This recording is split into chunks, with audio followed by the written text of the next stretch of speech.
Good morning, and thank you for joining Arcos Dorados' first quarter 2026 earnings webcast. With us today are Luis Raganato, our Chief Executive Officer, and Mariano Tannenbaum, our Chief Financial Officer.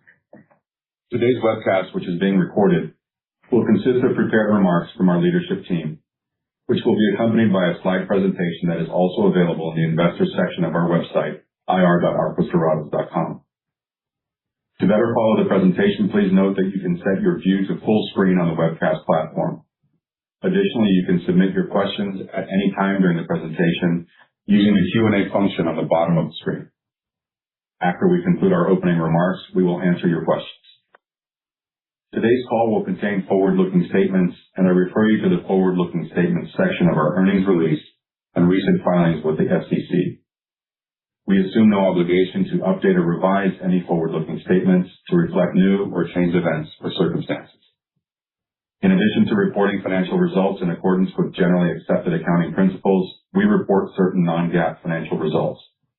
Investors are encouraged to review the reconciliation of these non-GAAP financial results as compared with GAAP results, which can be found in today's earnings press release and conference call presentation, as well as the unaudited financial statements filed today with the SEC on Form 6-K. I will now turn the call over to Luis. Thank you, Dan, and good morning, everyone. Over the last several years, we consistently added to our dominant market share position and elevated brand attributes to historical highs across Arcos Dorados' operating footprint. As a result, for the 6 years ending in 2025, total revenue grew almost 60%, EBITDA nearly doubled, and net income was up more than 2.5 times in US dollars. Moving forward, our objective is to build on this incredible foundation and capitalize on the significant competitive advantages we built over the period. With that in mind, 2026 is off to a good start. First quarter 2026 highlights included some important milestones within the context of a challenging consumer environment. Total revenue grew about 13% and surpassed $1.2 billion for the first time in the first quarter, overcoming relatively soft consumption in certain markets. This included 16% growth in Systemwide comparable sales, which was driven mainly by average check. But we also saw improvements in guest traffic in several markets. Similar to total revenue, we generated the highest adjusted EBITDA for a first quarter in US dollars. The $118 million result was driven mainly by strong top-line growth combined with very solid margin expansion, especially in Brazil and SLAD. We have pursued strategies that capitalize on the brand to monetize the significant market share advantage we hold in the region. This, together with very strong EBITDA growth, is adding to cash flow performance as well. Along these lines, in a few minutes, Mariano will take you through how we measure adjusted free cash flow to drive shareholder value.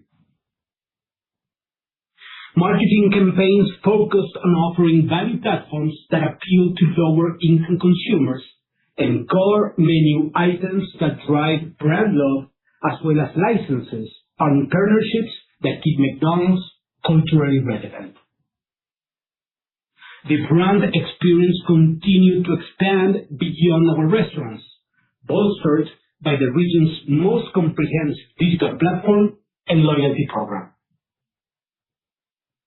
As much as digitalization has and will change the business, 55% of sales continue to be generated inside our restaurants. During the quarter, we added 19 new restaurants to the footprint, including 13 freestanding units with a more efficient capital deployment. Not all markets are in the same phase of the economic cycle, so our local teams have deployed specific strategies to adapt to their specific operating environment. In Brazil, marketing campaigns during the quarter spanned core menu, affordability, and partnerships. For example, the introduction of Best Burger, leveraging limited time offers through Economeki, the first promotions associated with the FIFA World Cup, and a strong presence at Lollapalooza, Brazil. In NOLAD, marketing initiatives drove sales performance across the division. Mexico, Panama, and Costa Rica continue to leverage affordability platforms and localized offerings. Across markets, family-focused initiatives, seasonal menu, and license activations, such as the French menu, complemented core and value execution, reinforcing brand affinity and relevance. In SLAD, menu innovation was a key growth driver. For example, in the beef category, we introduced the Tasty Fit Cuarto in Chile and Uruguay, blending the popular tasty sauce with the core favorite quarter pounder with cheese to delight guests. In Argentina, we leveraged the successful premium sandwich platform by introducing a limited time-only Grand Fit Clubhouse featuring Franco Colapinto, the well-known Formula One driver and local hero. Within the chicken platform, Colombia introduced Crispy Strips and the Pollo Mix shareable option with an encouraging guest response. Finally, we reinforced the brand's cultural relevance in Argentina, Chile, and Colombia through music, a key consumer passion point at Lollapalooza and Estéreo Picnic. Digital channels including mobile app, delivery, and self-order kiosks grew 21% versus the prior year and contributed about 64% of system-wide sales. Sales growth in delivery remained strong, boosted by promotional activity by new 3PO partners in Brazil. Of course, with an increasingly modernized restaurant base, self-order kiosk sales also grew at an accelerated rate. The loyalty program topped 30 million registered members at the end of the quarter, and we expect the program to grow quickly, with more active members to visit us more often, now that the rollout phase is nearly complete. US dollar revenue performance was strong in all three divisions. Brazil delivered the highest growth, thanks mainly to contributions from new restaurants, a higher average check, and the appreciation of the Brazilian real. The first 6 weeks of 2026 were ahead of expectations, but we experienced an important slowdown in restaurant volume in the weeks following Carnival. Our team in Brazil responded with initiatives designed to recapture volume without sacrificing profitability. By the end of the first quarter, we saw a promising reversal in guest volume trends, while also delivering better margins versus the prior year period. In other words, we took a balanced approach to monetize our significant market share advantage in Brazil. The second quarter is off to a very strong start, with positive guest traffic and solid average check growth in April and the first half of May. Notice comparable sales rose due to higher guest traffic in a couple of key markets. The result was supported by disciplined pricing, targeted mix optimization, and continued momentum in Mexico. Panama and Costa Rica also achieved early progress toward rebalancing traffic and average check. The appreciation of the Mexican peso and Costa Rican colón helped contribute to revenue growth in the period as well.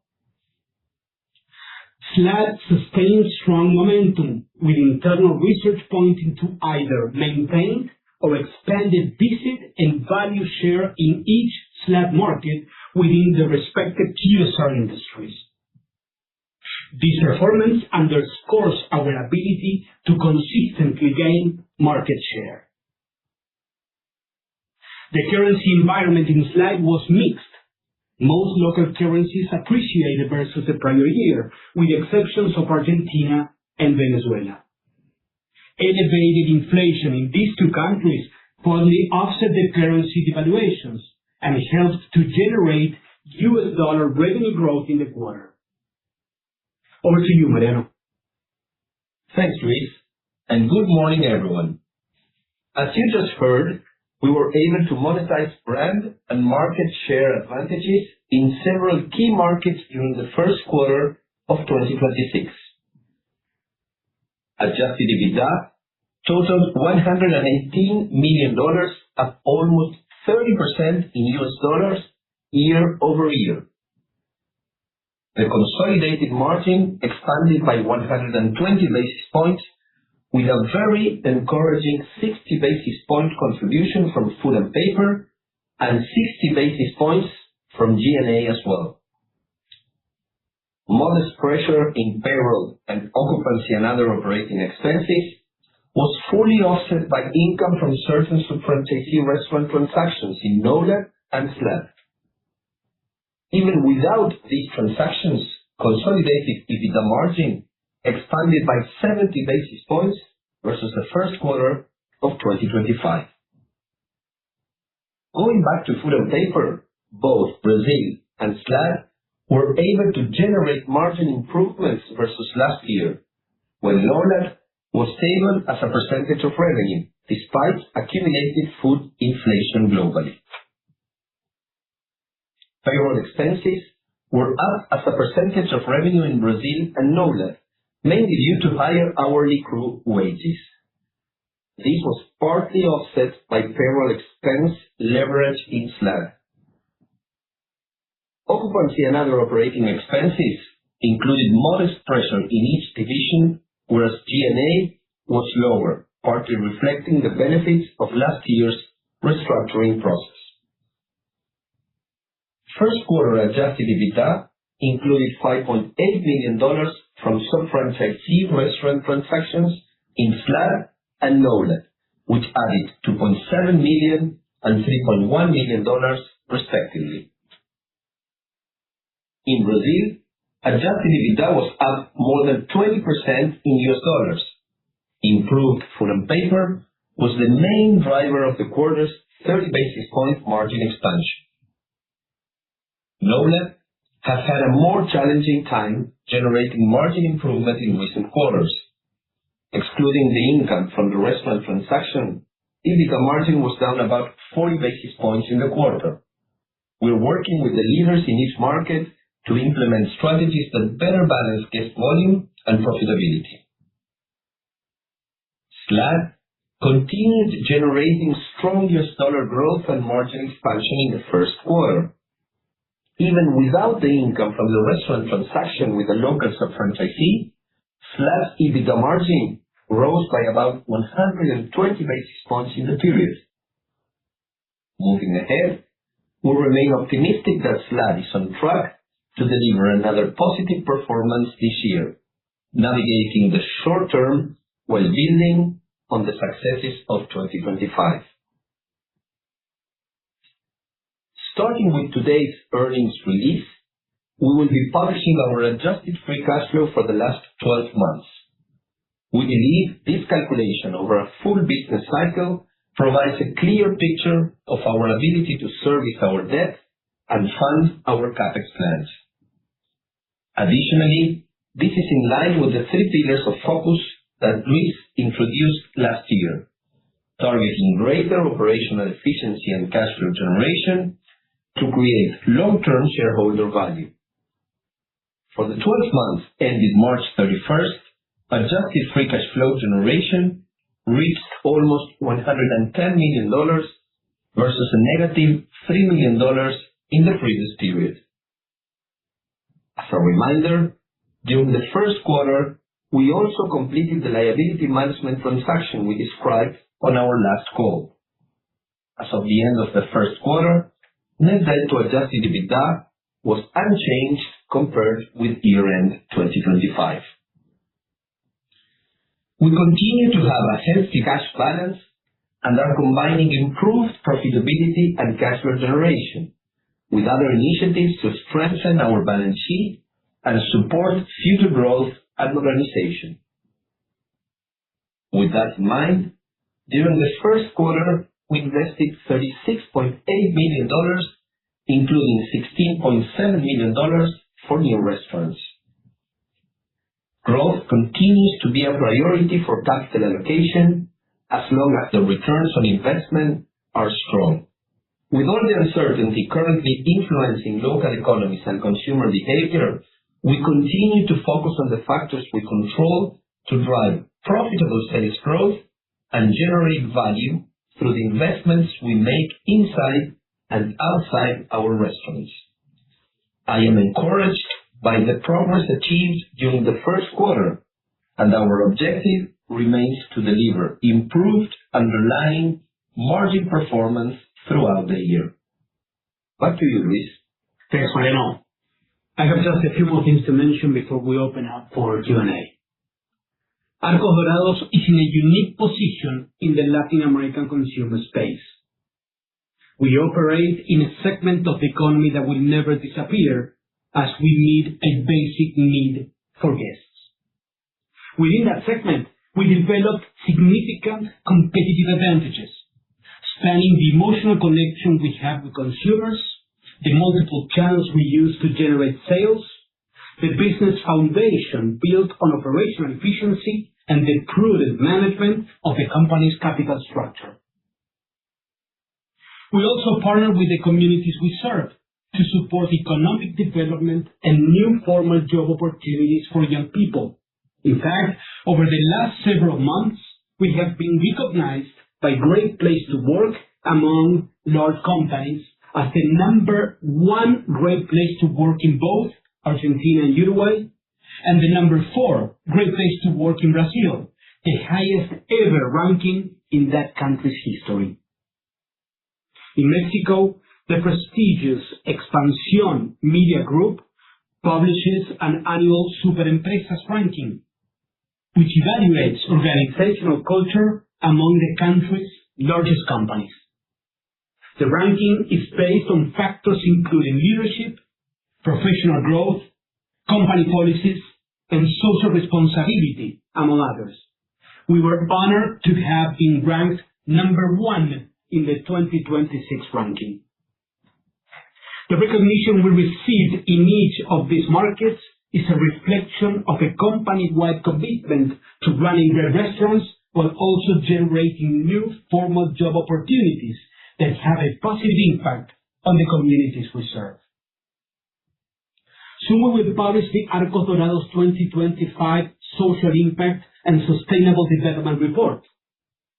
In addition to the impact team's ongoing work on youth opportunity and the other pillars of the Recipe for the Future, you will find the details of how we met the targets of the sustainability-linked bond we issued back in 2022.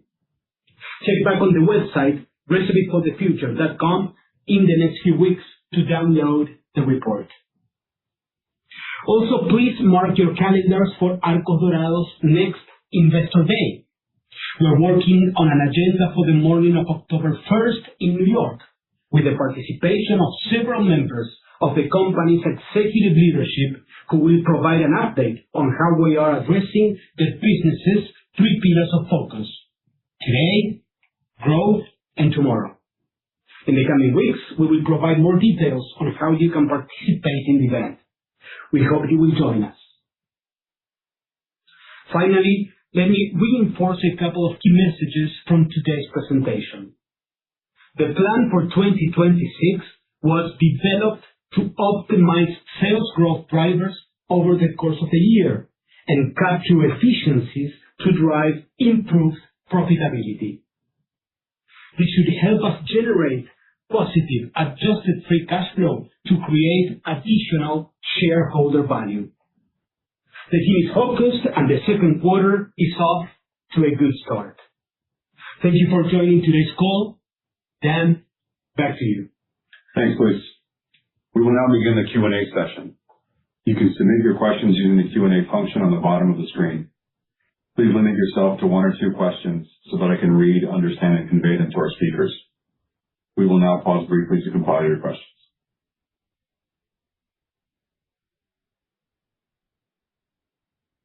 Okay, thanks. We actually have quite a few questions already in the queue. We're going to try to go systematically through these.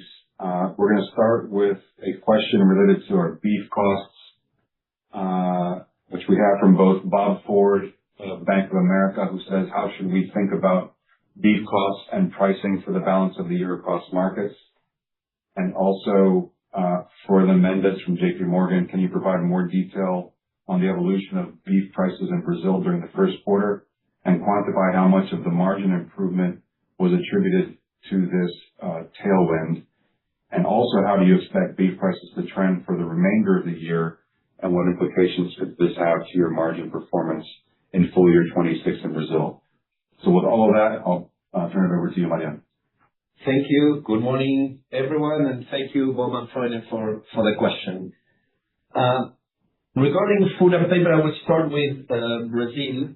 Food and paper and beef in particular was the main driver of margin improvement in Brazil during this quarter. As we already, or I mentioned during the previous call, this is the second quarter where we are seeing beef cost reduction in Brazil. So we are very pleased with that. Compared to last year, there's a clear moderation on price increases, and that's of course helping our margin performance at the restaurant level. Looking ahead, we expect costs, especially beef, to remain dynamic. Global demand, as you know, is still shaping domestic prices. Brazil is still with beef costs lower than in many places in the world. We are working on that. For the outlook, we are cautiously optimistic about the evolution of food and paper costs in Brazil. You know, besides beef, we are seeing the rest of the main categories pretty stable. And going out from Brazil, we haven't seen the same pressure that we have seen last year in beef costs in Brazil, in the rest of the countries where we operate, and we are not seeing further pressures during this year. So in summary, we are very pleased with the performance in the last 2 quarters. We have seen beef cost reductions, and we are cautiously optimistic for the outlook for the remaining of 2026. Great. Thanks, Mariano. The next question, we're going to stay with Bob Ford from Bank of America. Can you talk about loyalty penetration rates in your bigger markets and what that's doing to frequency and average ticket? And where are you rolling out loyalty or have yet to lap in terms of the markets where it's already been rolled out? And that one is for you, Luis. All right. Thank you very much, Bob, for the question. First to start, loyalty boosts the power of the app because it brings visit frequency while increasing the percentage of identified sales. The program continued to grow this first quarter, reaching more than 30 million registered members. And this is an increase of 62% versus the end of last year, representing 25% of total sales. In the first quarter, we launched one additional market, Bob, Panama. So our loyalty program is available in 10 countries now that account for 94% of our stores. Regarding the KPIs, analyzing the transactions of the program, we calculated a 20 to 25% increase in visit frequency, and the performance of 90-day active users, frequency, and redemption rates is above the average of the market. And regarding margins, we're seeing a positive impact since redeemed products have, on average, a higher average margin. We are seeing a minimal impact on average check, and this is compensated greatly by the increase in frequency. And another advantage is that it helps us to analyze the customer's behavior to better manage the customer lifetime value that has reached record high figures. So that's the answer there. Thanks, Luis. And actually I have a couple more from Bob. Both of them will be for you, Mariano. Go one at a time here. First is, what's behind your sub-franchisee acquisitions and sales in NOLAD and Argentina or SLAD? And how do you think about the optimal balance of corporate versus sub-franchise locations these days? Perfect. Basically, this is business as usual for us. We currently have more than 2,500 restaurants in the region, and it's normal for us to acquire some restaurants from sub-franchisees and to sell some restaurants operated by us to sub-franchisees. And that happens, on a regular basis. So this quarter, we acquired some restaurants in Mexico, and we sold a restaurant in SLAD. So this is normal for us. You are going to see these type of transactions as you have seen them in the past, and you will see them in the future. Regarding the mix between Arcos operated restaurants and some franchisees, we are not expecting any big changes on the percentage. You recall, more or less, we operate 70% of total restaurants, and the sub-franchisees operate around 30%, and we are planning to maintain that percentage quite stable throughout this year and next years. Great. Thanks, Mariano. And then final one from Bob Ford, Bank of America. How should we think about the cuts to the central administrative structure net of the severance and opportunities for further improvement due to AI or other efficiencies? And that's back to you, Mariano. Perfect. Well, as maintaining a strong discipline over the G&A expenses, it's a core priority for Arcos, as we continue to focus on efficiency and operating leverage while supporting the needs of the business. Following this G&A restructuring that started in November last year until January this year, we can say that we entered 2026 with a leaner and more agile cost structure. It's better aligned with our strategic priorities and growth agenda. So at a consolidated level, G&A over revenues is down 60 basis points versus the prior year, and that's supported, of course, by sales growth and the reductions that I just mentioned. The only thing is, of course, the increase in the US dollar that is helping the real appreciation of the local currencies in the last months is helping our results and our EBITDA, but at the same time is making our G&A in dollars a bit higher. But throughout the year, we expect to maintain the leverage that we obtained during this first quarter, and we are very pleased with these results. In terms of AI, we are beginning this journey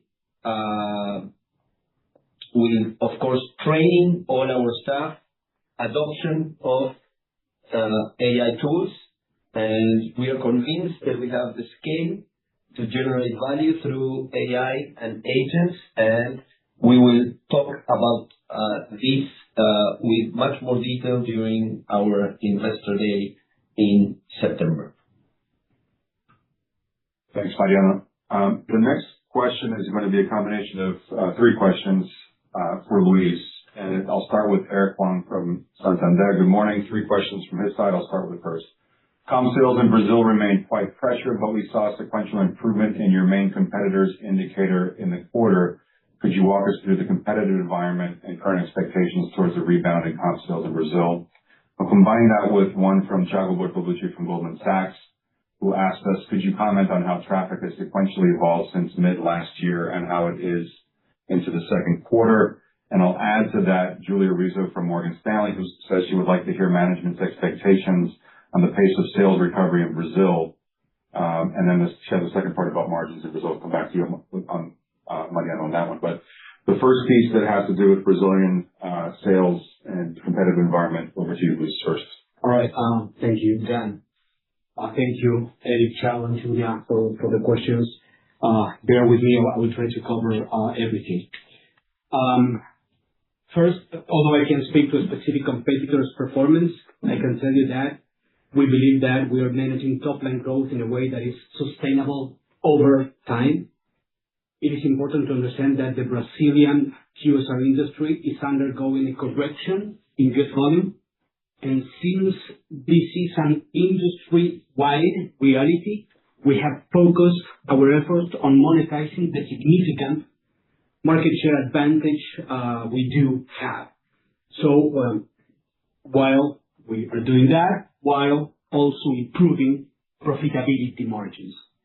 That is what we did during the first quarter, when we delivered EBITDA margin expansion, while also increasing the brand's visit share versus the prior year quarter. And as I mentioned in the first statements, the second quarter is up to a very good start.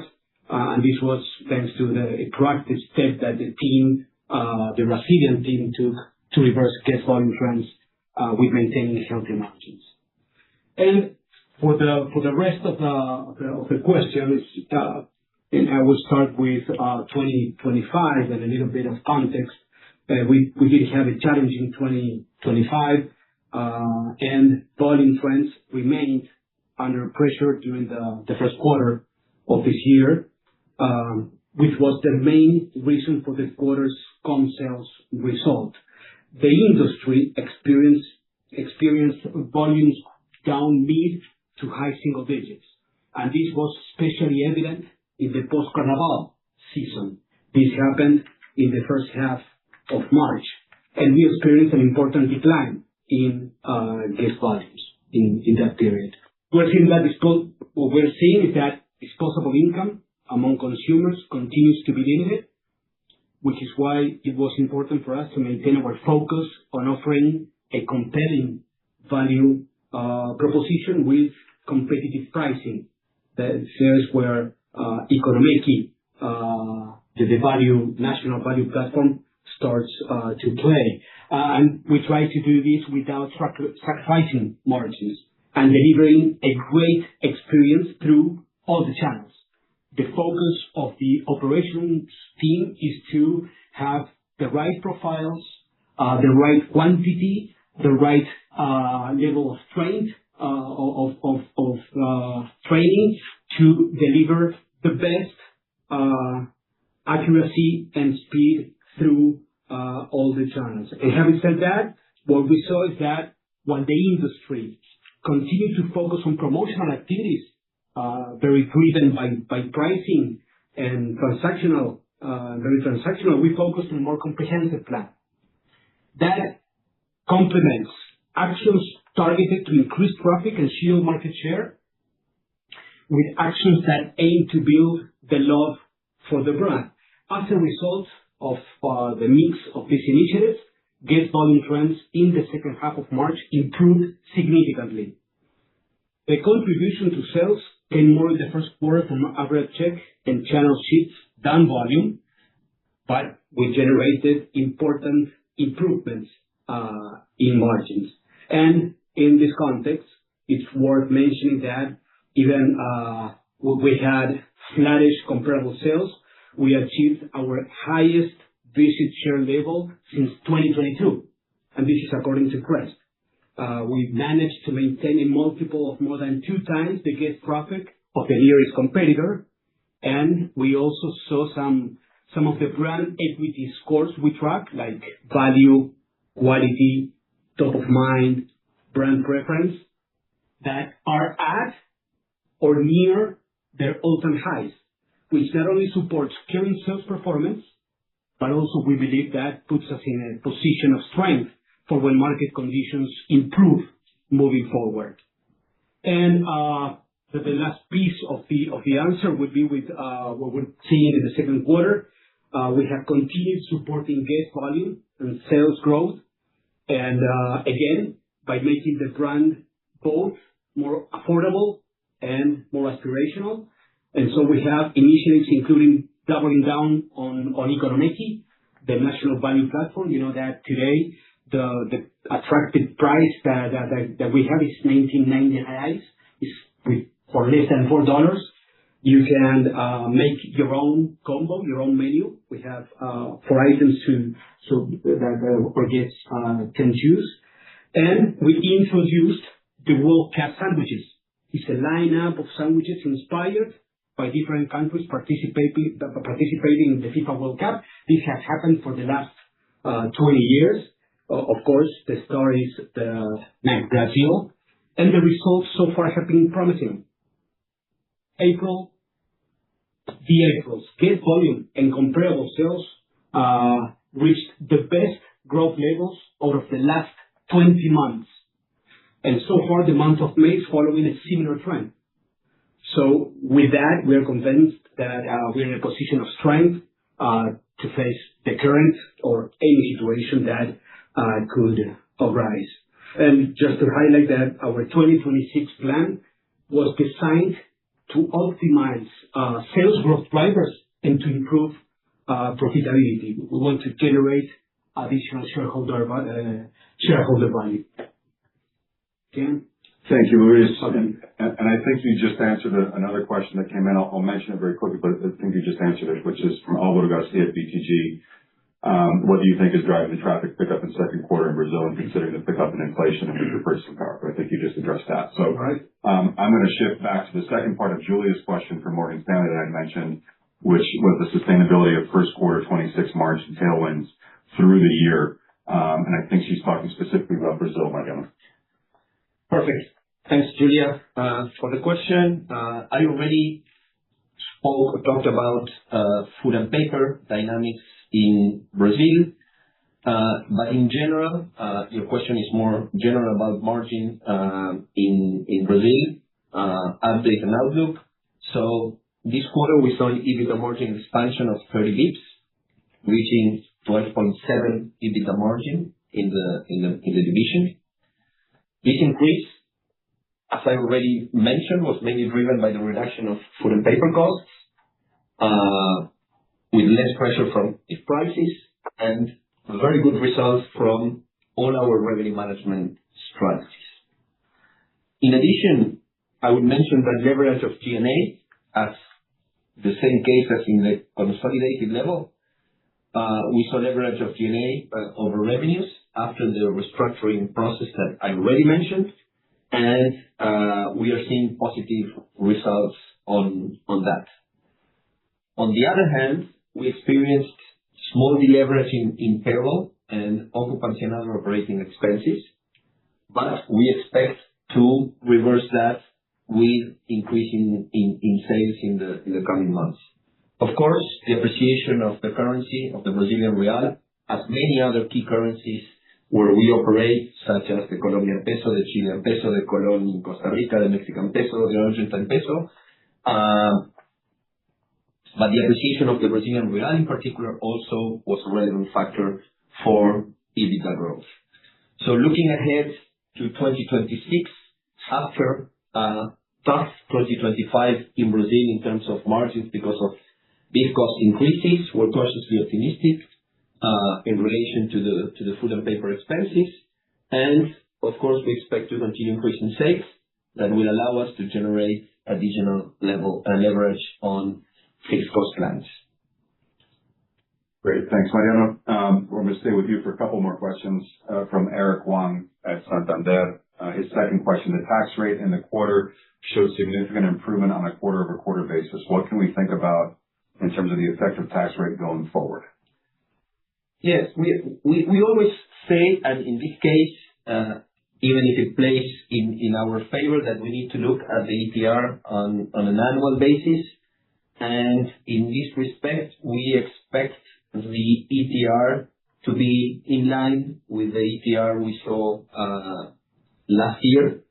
Of course, we're always looking at different projects and different ways, as the one that we mentioned in the last call about Brazil, to improve our ETR. We are working on several projects, but for now, I would say that we expect an ETR in line with what we had during 2025. Great. And then the final one from Eric, also for you, Mariano, this is back to the divisional margin question. NOLAD margins were somehow pressured year-over-year. What are the main drivers for the pressure in the quarter, and what could be expected going forward? Yes. Well, thanks for the question. Margins in NOLAD, all in all, were 60 basis above prior year. But of course, main explanation here is the gain that we recorded from the restaurant transaction that happened in Mexico. The other good news in terms of margin in NOLAD is also leverage in the G&A line.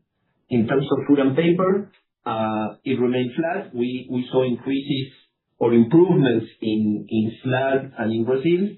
In NOLAD, we saw a flattish food and paper. But having said that, we see a sequential improvement compared to both the previous quarter and the 2025 run rate. Then, in terms of payroll and occupancy and other expenses, those two lines remain under some pressure.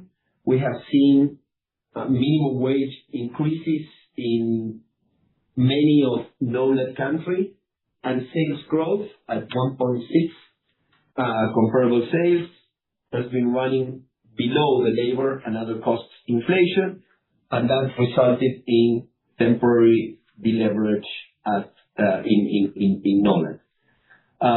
That said, the underlying performance of the business remains solid. Mexico, our largest market in the division, continues to perform very well with positive traffic, robust comparable sales growth, and food and paper costs in Mexico below prior year. So that's supporting the overall profitability profile of the division. So we are confident that this, all the initiatives that we are implementing and the expectation of recovery on sales will support a path to higher profitability in the coming quarters. That's what we are looking for. That's our expectation, and we need to work hard to improve, and we acknowledge that, to improve margins in the division. Great. Thanks, Mariano. We're going to move now to Thiago Bortolucci from Goldman Sachs, who had a couple more questions. The first one for you, Luis, is the gap between total sales, same-store sales, and unit growth suggests there's a better productivity in NOLAD. Can you give us a little more color there? All right. Thanks again, Joe, for the question. And the answer is yes.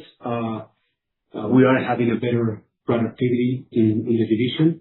We have a very solid expansion plan, and we are very pleased, in particular in Mexico, with the organic and inorganic evolution of the business. And as you know, we are focused on improving the return on investments to increase our cash flow generation, not only in NOLAD, but in the country, in the company as a whole. Up to you, Dan. Thanks, Luis. And then the final one from Thiago is related to capital allocation. You're splitting your store growth into a broader ownership and format mix, and that has materially reduced your average cost per store, I assume, per store opening. How should we think about this composition going forward, and how should it move the ROIC curve versus previous cohorts? Back to you, Mariano. Perfect. Thanks, Thiago. Actually, how we are seeing this is we're not planning to change the ownership. As I mentioned before, we are pleased with the split between restaurants operated by us, by Arcos, and restaurants operated by sub-franchisees. We are still opening the majority of stores as freestanding units. We are convinced that this model is where we should focus the majority of our store openings. Having said that, Of course, if there are opportunities in other store formats, we are seeing good returns, we are going for them.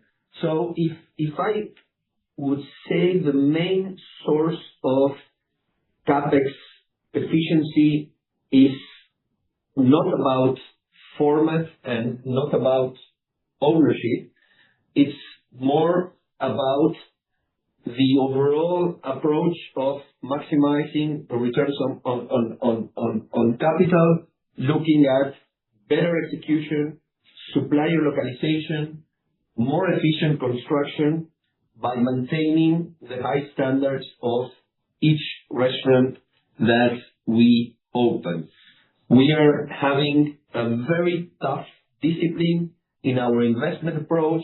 What we have done is we have been searching for highest returns on new store openings, and moving with, investments from countries or markets where we were seeing lower returns to markets where we were seeing higher returns.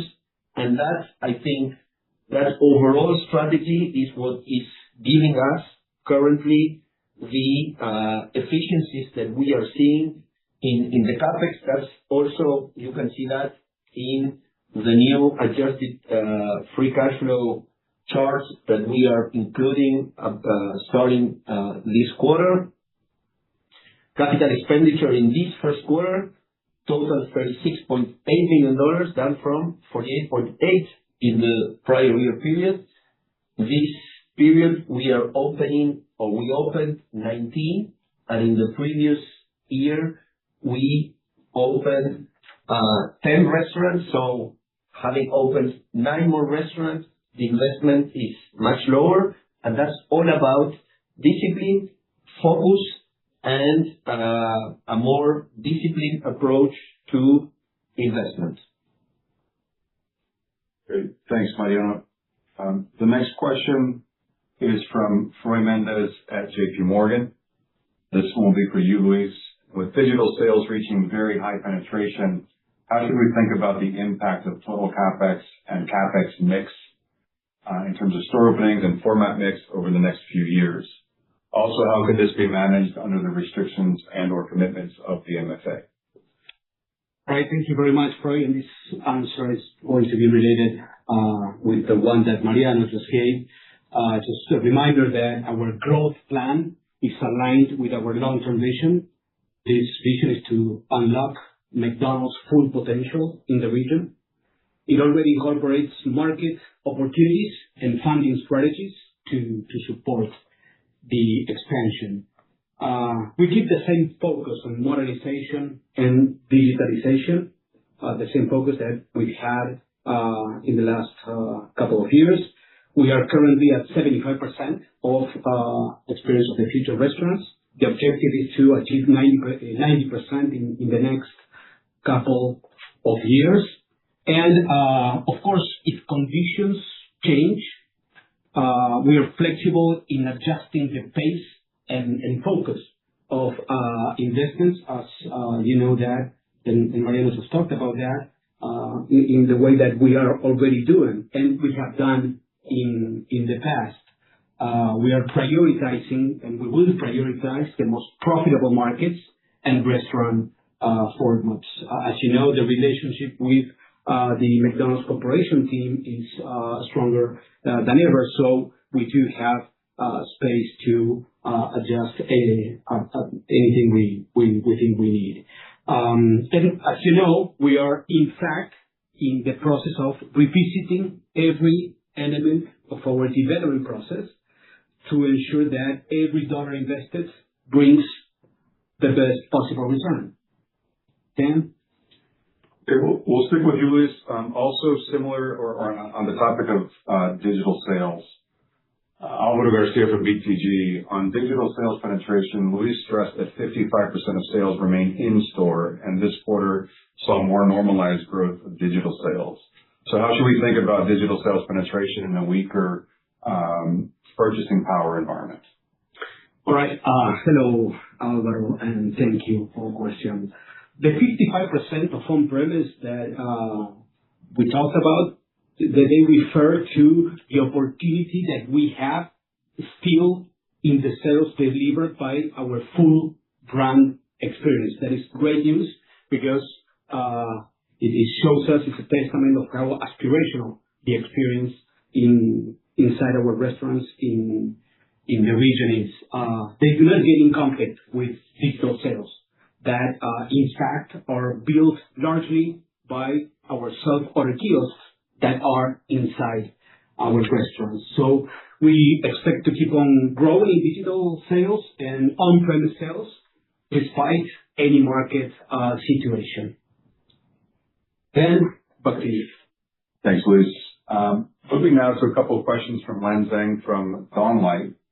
The first, both of them I think are going to be for you, Mariano, but I'll start with the first one. In the company's annual report, is the CapEx for new restaurants a blended figure that includes both company-operated and franchise restaurants?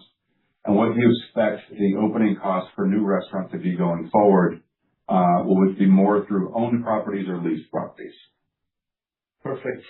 Thanks, Lan, for the question. Yes, the CapEx is all the CapEx that the company does. Remember that in the case of new restaurants, Arcos makes the investment in the building, and then Arcos also makes the investment in the inside of the store in case it's an Arcos operated restaurant, and the sub-franchisee makes the investment inside the store in case this is a sub-franchisee restaurant. But always Arcos has an investment there as a developmental licensee, as we are. In this case, what do you expect the opening cost for new restaurants to be going forward? Well, as I already mentioned in the previous question related to this topic, we are working very hard, and we have been so far, I think, successful in reducing the average cost per restaurant open, and we will continue to look for opportunities to reduce this cost. This has been a priority for Luis since he started as CEO last year, and the whole team, my whole team in finance and the development team are working very hard to find efficiencies and to reduce the investment. But it's important to note, always maintaining the high quality of the and standards of the restaurants opened. And we are very pleased that we are seeing higher returns by lower investments, but keeping sales in and margins in the new restaurants. In terms of if we are going to open more own properties or leased, the majority of the stores we open, the vast majority of the stores we open are on leased properties and not on owned properties. That doesn't mean that we don't buy any land, but the majority of the cases is on leased land. Great. Thanks, Mariano. The second question from Lan is, after reaching a 90% EOTF mix by the end of 2027 or so, how many restaurants do you expect to be re-imaged or upgraded to EOTF each year thereafter? Well, in the industry, the standard, in the QSR industry, the standard is to modernize or remodel approximately 10% of the restaurant base each year. So that means, every 10 years, a restaurant, more or less 10 years, is due to modernization or a redevelopment. And we are expecting to do that. Probably, it could be EOTF, it could be something new. We are working with McDonald's in order to develop the new restaurant that will come. But we are still planning to keep modernizing our stores. That is a key component for being modern, being attractive for our customers, and to continue increasing same-store sales in our restaurants. Thanks, Mariano. We have another question from Lorena Reich from Lucro Analytics. Good morning. Wondering why you no longer compare system-wide comparable sales with blended inflation, and also if you can comment on the expected impact from the World Cup in guest traffic and sales in Q2 and Q3. And that question is for you, Luis. All right. Thank you, Lorena, for the question. I think I already covered the part of the World Cup actions we've seen, and we are pleased with the performance of that campaign in the first weeks. And regarding the question about the inflation, under normal circumstances, inflation is a good measuring stick for comparable sales, but it is not a rule. For example, in Brazil, I already said this, that the QSR industry is undergoing a correction in guest traffic. And when that occurs, it is important to maintain as much traffic as possible, which we believe we have done. And the evidence is that we have a strong visit share performance. We believe it is also a time to monetize the significant market share advantage we built in the market to try to help offset the cost increases that are also impacting the industry. That way, we build top line in a sustainable way without buying traffic, but also maintaining healthy margins. So at this moment, you can apply this concept to a couple of other markets as well in the region. Long term, we expect to maintain an optimized combination of sales growth drivers based on market conditions and the factors that we can control.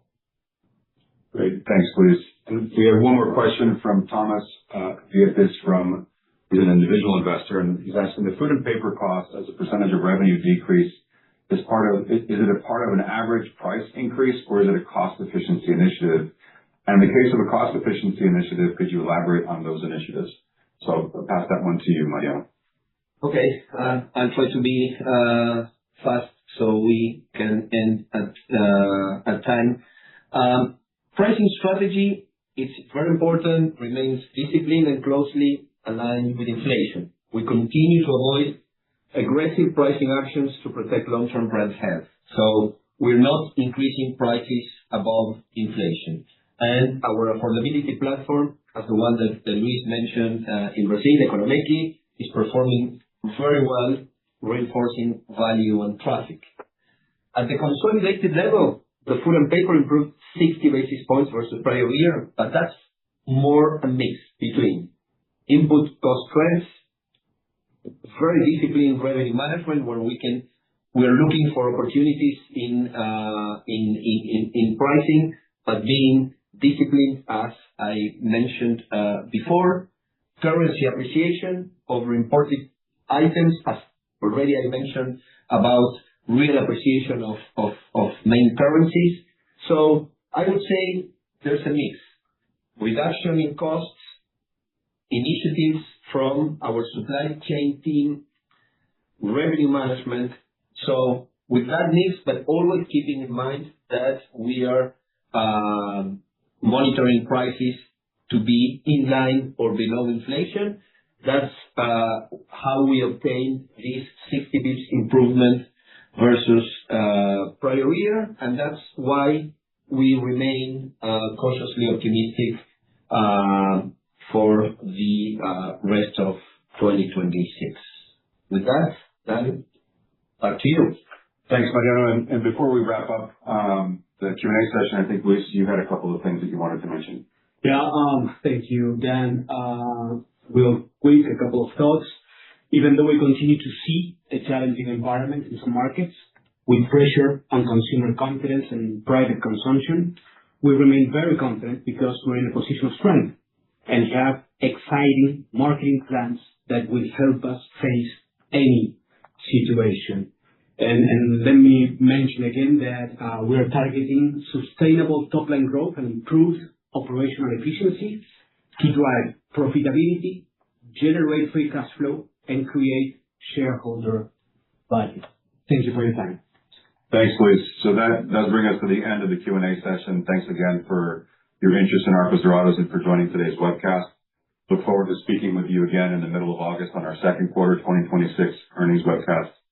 Have a nice rest of your day.